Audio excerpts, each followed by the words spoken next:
You are listening to the So Now What podcast with Lana Yanikowski, episode number 162. So now what? These three words raced through my mind time and time again during my journey through fertility treatments. I tried desperately to have a child, but never was able. I yearned for a community to join that could understand my struggles. I couldn't find one, so I created one with the So Now What podcast. I love that you found us. I am so glad to have you here today on another episode of the So Now What podcast. And if you've been here before, you know that this space is for you. The woman who always dreamed of becoming a mother, but now finds herself navigating a life that looks so different than something that she imagined.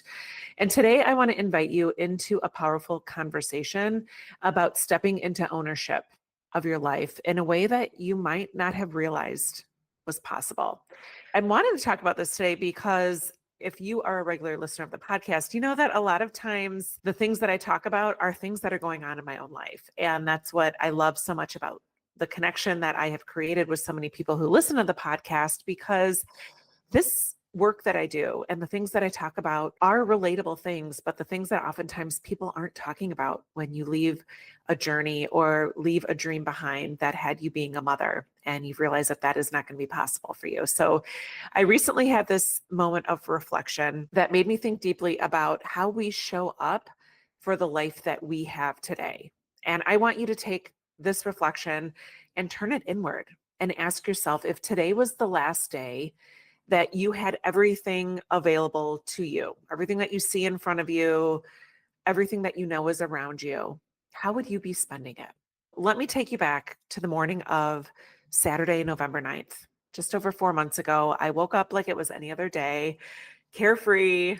It was a Saturday. I did not have much of a schedule, which I love about being a woman who's childless, not by choice. I don't feel like I've got to have a weekend jam packed with everything I know I'm going to be doing. So that Saturday, I remember waking up. I went to a solid core class, which was something that I love doing, a great workout. I felt really powerful and strong doing that workout. Then I remember I came home, I got Coco. We went for a walk through the city. We stopped at the beach where she loves going, to Ohio Street Beach. And it was her happy place and my happy place, just a normal day, one that felt beautiful in all the ways that I've built my life to be. And I remember that afternoon, I had a meaningful conversation with the beautiful and infamous Kelly Stewart, who is a powerhouse in this community. We had a great conversation just about being women who are childless, not by choice, and unexpectedly childless, and ways that we connected and how we can collaborate and connect with each other. And then that night we had a dinner planned with some friends. I remember I got dressed up super cute. It was kind of like a date night. I had just gone shopping with my personal stylist, Angelica Garris. I had this cutest outfit on. And it was my typical, but not always typical Saturday unfolding. It was just kind of a day that I felt was rich with experiences that I chose and ways that I chose to fill it. And then that night after dinner, I fell. And that was where everything changed. And these last 4 months have been nothing that I could have predicted. And yet, in a crazy way, I felt prepared in a way that I never expected to feel. Life coaching and my journey through fertility treatments has prepared me and taught me that. The work I've done on myself has taught me that, because I've learned that life will always be uncertain. But the difference between being lost in the unknown and being grounded in it is one thing, and that is ownership. And for so many years after my fertility journey ended without a child, I sat in unknowing. I was wondering, wishing, waiting. I spent 7 years in fertility treatments doing everything I could to create the child that I dreamed of. And when that dream didn't happen, I just found myself stuck. I was unsure what life could be, because all I ever imagined was what my life was going to be as a mom and with motherhood. And I thought that if I waited long enough, that life would eventually figure out for itself how to feel meaningful again, that time would heal my wounds, and that one day I would just wake up and, like, poof, it would just all make sense. But here is what I've learned, and here's what I want to talk about today. Time does not do work for you. Healing just does not happen. Purpose doesn't just find you. You have to create all of that. So I want to ask you, if today was the last day that you had everything that you're looking at around you that you know is just a phone call away or an arm's reach away, would you want to be feeling the way that you're feeling right now? Would you want to look back 4 months from now or 4 years from now and realize that you spent so much time waiting instead of rebuilding? If the answer is no, my question is, why not start today? Let me tell you why. We come up with so many excuses for why we're not ready. Tell me if this relates with you.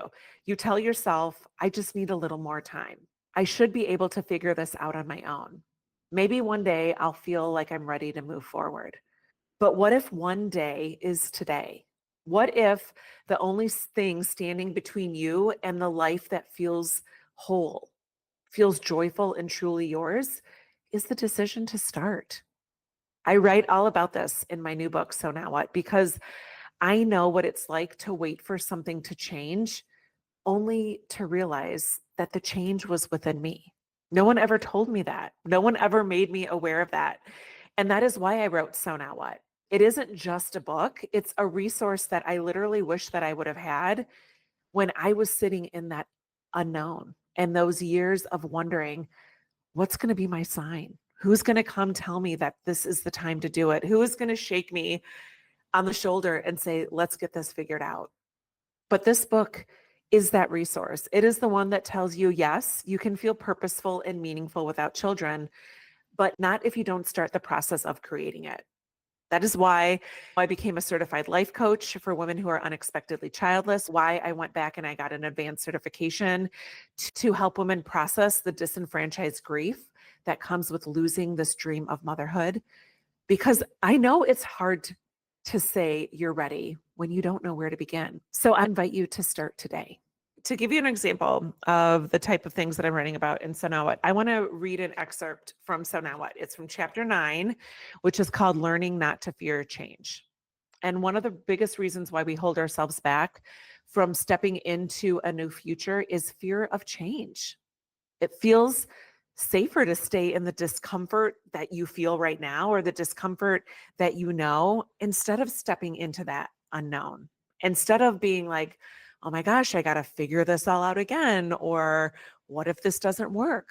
What if I don't ever figure it out?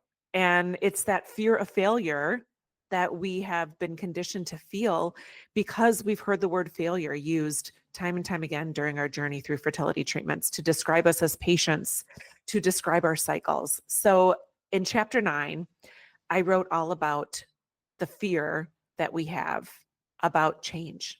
So let me read it to you. For years, I convinced myself that standing still was safer than moving forward, that if I just waited long enough, the pain of childlessness would somehow settle, and I'd wake up one day feeling like myself again. But waiting didn't heal me. It just kept me stuck. It wasn't until I allowed myself to imagine something different, something I had planned for, that I started to see a way forward. It wasn't easy, but staying in my sadness wasn't easy either. And if both paths felt hard, why not choose the one that had the possibility of leading me to somewhere new?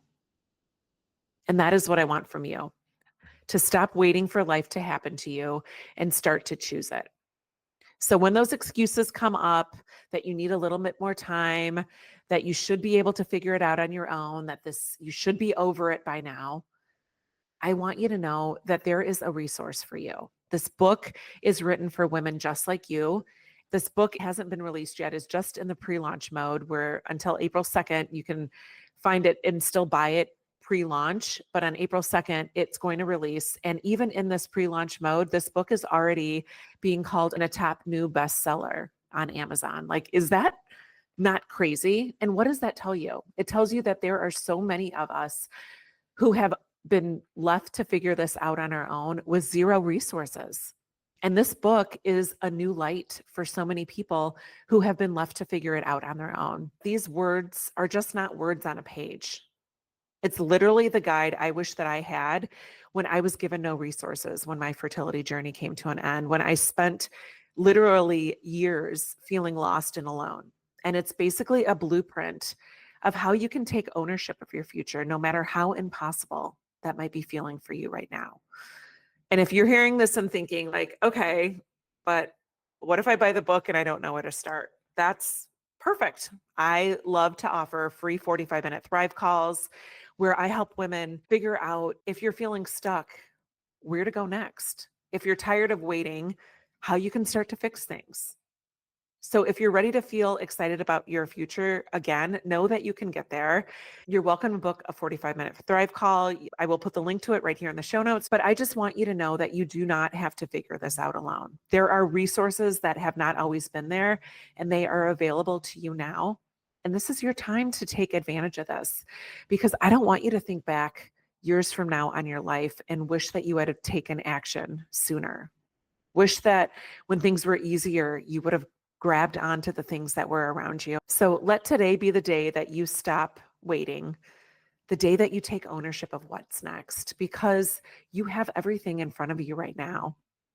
What do you want to do with it? If this episode spoke to you, I'd love if you'd share it with a friend who needs to hear this message. Don't forget that So Now What releases on April 2nd. It's already at Amazon. You can go on Amazon, search So Now What with a question mark, or search my name, Lana Manikowski, so that you can get your copy today.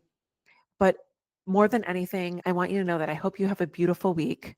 I love you. And remember that it's never too late to discover your meaning. I'll talk to you next week. Hey, real quick, I just wanted to tell you about an awesome resource I created. If you have ever found yourself in conversations with people, or maybe people offering you suggestions about what you should do to become a mom, it's called The Top 27 Things People Say When You're Childless and How to Respond. You can get your copy free at lanamanikowski.com/things people say.